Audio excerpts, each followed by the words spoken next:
Greetings gamers, my name is Anto and today I want to talk to you about some of my favourite locations in my homebrew campaign setting, the Jewel Cities of Talavaar. This video is sponsored by Scenes, more on them later. This is a setting I've been working on for about 2 years now. We spent the better part of a year building it out in live streams, and then I've been playing in it about every week for close to a year now, and it's pretty vast. The Legend Keeper page for it has something like 560 location and point of interest pins, and after playing in this setting for about a year, I'm very quickly realizing, well, maybe not quickly, actually, a year is quite a long time. I'm realizing that it's unlikely that my players are actually going to get to all of these things, which I knew, intellectually from the start, but I like to build my worlds from the very top. I like to take that high level approach where I build out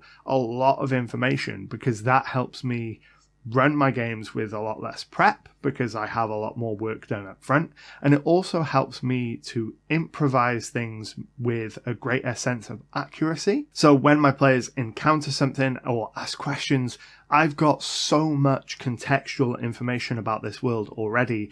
I can make things up on the spot using information that I have around this world that I've already put in the legwork for, and I can make improvised answers that feel like they have always existed. And it improves that verisimilitude that I'm going for when I'm running the game, and I really like it. It's not an approach that I would recommend for everyone, the way that I will build, make your whole world and then fill it with hundreds of locations. It's time intensive.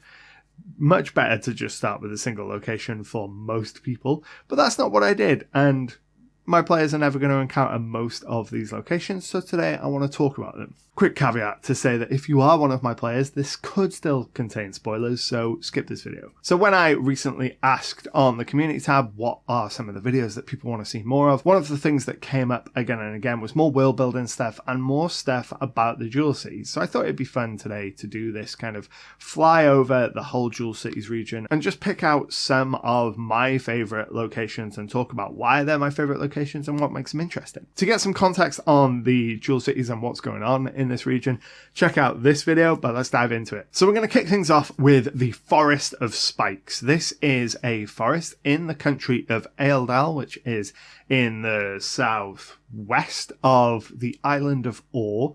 And what makes this location interesting to me is the legend behind it and the falsehood of the legend. So the Forest of Spikes gets its name because throughout this large forest, when you're going through it, you will see that a lot of the trees have iron spikes driven into them. Now, the legends say that somewhere deep within this forest, there is a great evil that lurks there, and that by driving these spikes into the trees, people are contributing to the magic that is binding this evil and keeping it from roaming the land. That is somewhat true. There is an evil in this forest. The evil is contained by a silver spike, but not iron, and that is what keeps the evil from wandering the land and causing all kinds of terror. But to throw people off the scent, those that bound this evil drove iron spikes into as many trees as possible to throw off the scent of which of the trees is the one that this evil spirit is bound into. So a few hundred years ago, there was a rebellion in the country of Eildal, led by a creature known as Mendax. Now, Mendax was a herald of the god of corruption, and what Mendax was doing was physically corrupting the populace, so offering them power in exchange for physical mutations and corruptions. Very similar to kind of Papa Nurgle in the Warhammer universe. And this problem grew and grew over years. It started off with small isolated cults, and eventually an entire city, the city of Mournburg, was basically quarantined because most of the people within had been corrupted by Mendax's influence and had taken to these flesh mutations. To deal with this problem, the King of Eildal brought in one of the free companies of Talavaar, the Order of the Silver Lance, and tasked them with retaking Mournburg and destroying the threat of this Mendax and his corrupting influence. Now, during this rebellion, many terrible things happened. The city of Mournburg became a full-on war zone, with the Silver Lancers retaking it street by street and having to fight for basically every inch that they reclaimed from these corrupted cultists. During the height of the siege, the corrupted cultists kind of sent off 2 pockets of corruption to try and spread it to the wider world. They sent one by sea and one by land. The captain of the Silver Lancers didn't have the manpower to pursue them both and chose to pursue the ones that were fleeing by land. Incidentally, that pocket of corruption that makes it out by sea ends up halfway across the world in the city-states of Ashk and ends up causing the Chaos Phage, which I've talked about in previous campaign diaries and stuff. It basically corrupts an entire city in the desert region of Ashk. They get all of their mages together and turn all of their people into undead who can't be corrupted and seal the city off for 100 years. But the Silver Lancers give chase to what they think is Mendax into the forest that would become the Forest of Spikes. During the ensuing conflict, the captain is infused with corruption and begins to turn into kind of a greater demon of corruption, and the standard bearer who carries the Silver Lancer, a legendary magical artifact that carries their banner and has huge religious and kind of important significance to their free company, has to kill the captain, and does so basically by driving the Silver Lance through the captain and pinning him to a tree. The standard bearer swears an oath to stand vigil over the captain's corpse in this grove of trees, and thus the kind of legend of the Forest of Spikes is born. Rather than risk a scandal, the brothers of the Silver Lancers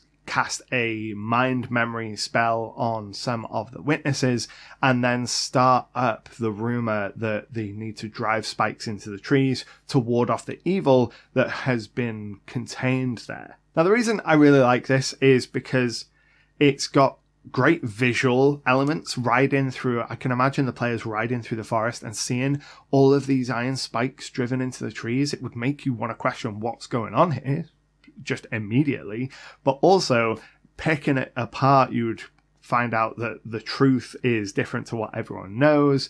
It would tie into my previous campaign where they realize that this is actually connected to things that they've encountered in a previous campaign, which I always like doing, and they get a nice reward for finding that information out. And I just enjoy the free company element of it, and the Silver Lancers are one of the few large remaining free companies left in the Jewel Cities after they were basically eradicated by the subjugator, the Emperor of the Dusk Empire, before his fall. Another location that I don't think my players will ever get to in this campaign, but that I would really like to explore, is the city of Shadar in the Dusk Empire. It's one of the southernmost cities, and it is renowned for the ash pits that surround it. So this region is rich in coal, and the entire peninsula has been excessively mined. So this whole region is basically covered in a perpetual cloud of ash, and everything is just dusted in the evidence of industry. And I think it would make for a really different visual look to how most of the campaign has gone. So after spending 2.5 years in a monobiome campaign in the desert, I knew that I wanted to get more variety into the Jewel Cities, and a lot of the regions are kind of temperate by default. So a lot of grass plains and hills and forests, and there's a lot more green in this campaign. Whereas the city of Shadar and the ash pits, everything is just a grey and just covered in a layer of ash, and it is a much more kind of dark, depressing, oppressive place. For those of you from Wales, it's Blaenau Ffestiniog. One of the things that I really like about this region is because the industry of this peninsula is so aggressive, it's, thrown up all of this perpetual ash that kind of blots out the sun. It means we get to do really interesting things with the people that live here. We get to see the knock-on effects of that in a fantasy world. So creatures that would normally abhor the sun, so your drow, your dhampir, vampires, those kind of things, shadows. You'll see a lot more of those in operation in and around Shadar. I feel like my thunder was a little bit stolen with this idea by the Shadow Curse lands in Baldur's Gate 3, because I really like the idea of there being ash monsters in the region of the ash pits. Kind of this idea that if you go into the darkness, there would be shadows and wraiths that would take you, that have kind of come to live there because of this perpetual darkness. But that feels a little bit Baldur's Gate 3 now, but my players aren't going to get there anytime soon, so I'm keeping it. And I like the idea that the main road that runs down this peninsula that connects Shadar to the rest of the Empire is illuminated by magical lanterns. And as long as you stick to the path, you're fine. But kind of at the boundaries of these lanterns, you can always sort of see evidence of these shadows or these wraiths, these ash monstrosities waiting for you to venture out into the darkness or reach a light that has gone out so that they can swarm you and kind of consume you. I also think that Shadar offers an interesting opportunity to explore technology in this fantasy world. So this area that's thick with ash and this kind of toxic pollutant, I like the idea of introducing kind of gas masks and getting more of a diesel punky, steampunky vibe going on in and around this region. And it would also probably be an immediate way to tell someone's social status. So the poorer people would probably only have strips of cloth around their faces to try and protect them from the ash, whereas the upper crust and the titans of industry would have full-on magical rebreathers. And inevitably, the players would want to topple capitalism, because the ultimate enemy of every campaign is capitalism. But I think it would be a really fun change of pace to our usual campaign shenanigans with a really distinct visual style. Staying in the Dusk Empire for a little while, another location I really wish that my players would have spent a little bit more time in, that they briefly encountered, is the city of Emerald, which is located a few hundred miles north of Shadar, still in the main heart of the Dusk Empire region. And my players ended up there as a result of a magical accident, so they got transported across time and space by going up some infinite stairs, and they ended up outside the city. They went into the city and immediately looked for a way home. But I wish that they'd stayed there for a little while, because there was a lot of really interesting stuff going on in the city, especially with how it pertains to industry. So one of the things that I wanted to do with the Dusk Empire is set them apart from the other regions in the Jewel Cities through industry. So while the other regions within the Jewel Cities typically fall into that kind of medieval stasis, the Dusk Empire is pushing forward with industrialization.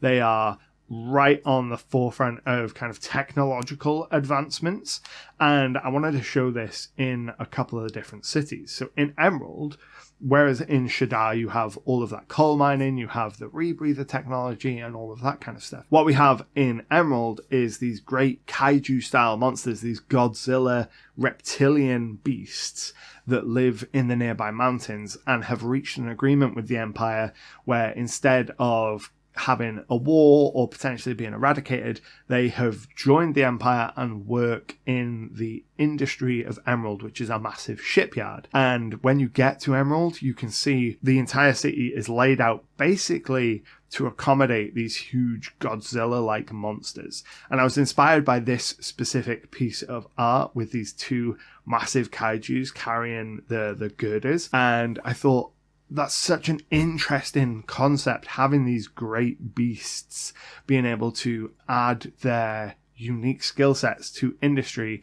And whereas all of the other regions of the Jewel Cities are still building ships out of wood, Emerald is starting to build great Ironside ships using the help of these Godzilla-like monsters. So all the city is laid out for them. The roads are incredibly wide to accommodate them. There are specific kind of highways where they will walk to get between where they live and where they work. And I just think it's a really fun place to be able to be walking around the city and also just see Godzilla monsters towering over you, but not have to be worried about fighting them. So one thing I really like to do when my players arrive at a new location is describe the scene around them, and today's sponsor Icarus Scenes makes that so much easier. Icarus have been making amazing looking battle maps for years now, and Icarus Scenes offers an alternate look at some of those battle map locations. They take those locations and offer a landscape view of them, which allows you to present that to your players or use it as a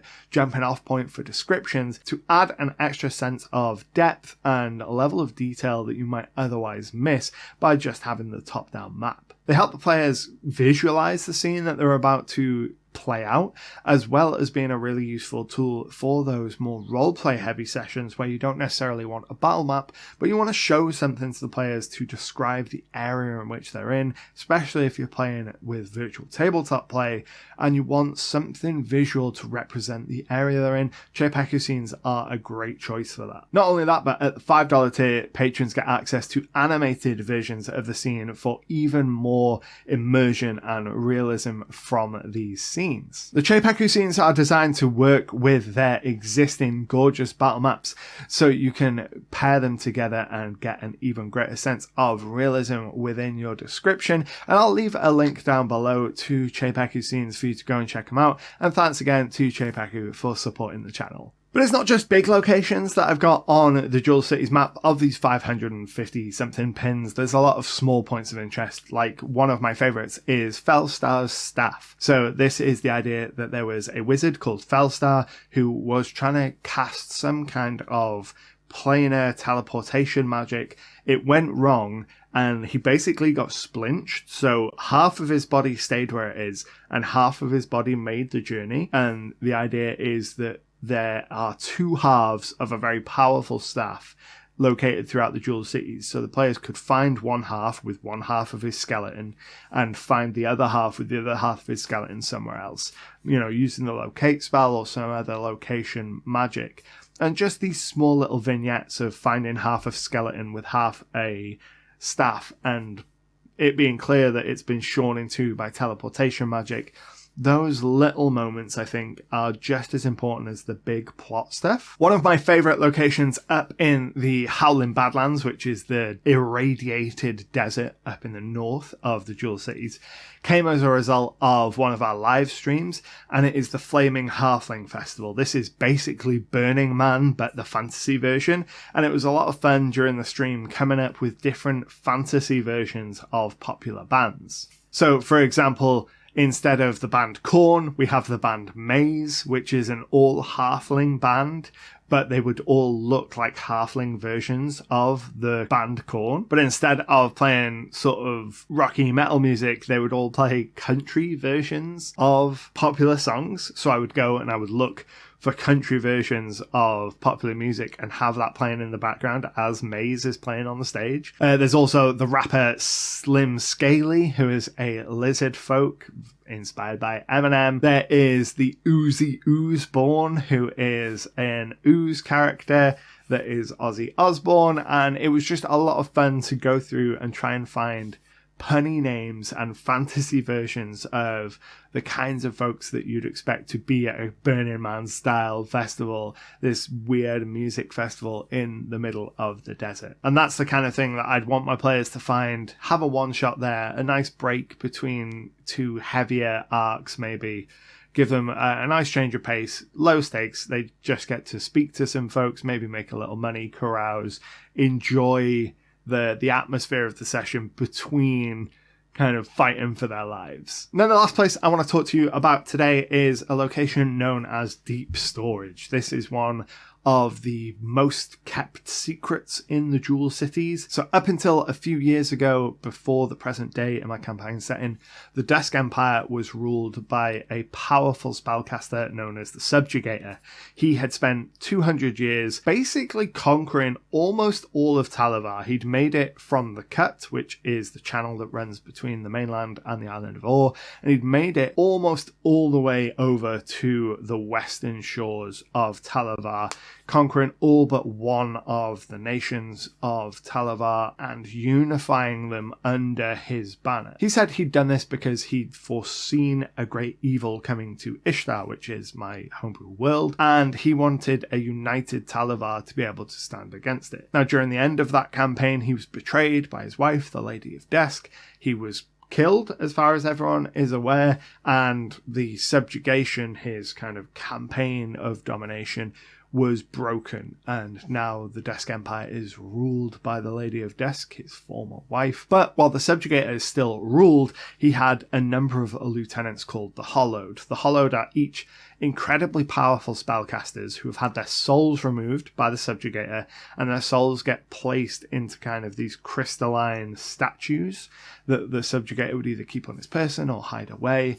And one of these Hollowed, known as the Collector, is responsible for a location known as Deep Storage. This is a vault set underground in one of the islands of the Jewel Cities, and its entire purpose is to keep the most dangerous enemies of the Empire imprisoned. What I like the most about Deep Storage was thinking about how would you imprison someone in a world where magic is super prevalent and you've got hundreds of years to set this process up, and an incredibly powerful spellcaster to kind of oversee the process in the form of the Collector. I decided it doesn't make any sense to keep the creatures that you are imprisoning here in a humanoid living state. It makes much more sense to transfigure them into something that's much more easily managed. So in the Deep Storage facility, prisoners, using the True Polymorph spell, are transfigured into small stones or statues or other small inanimate objects and then placed on shelves, and it's basically a big warehouse. When necessary, they are taken off the shelves and they are taken to special cells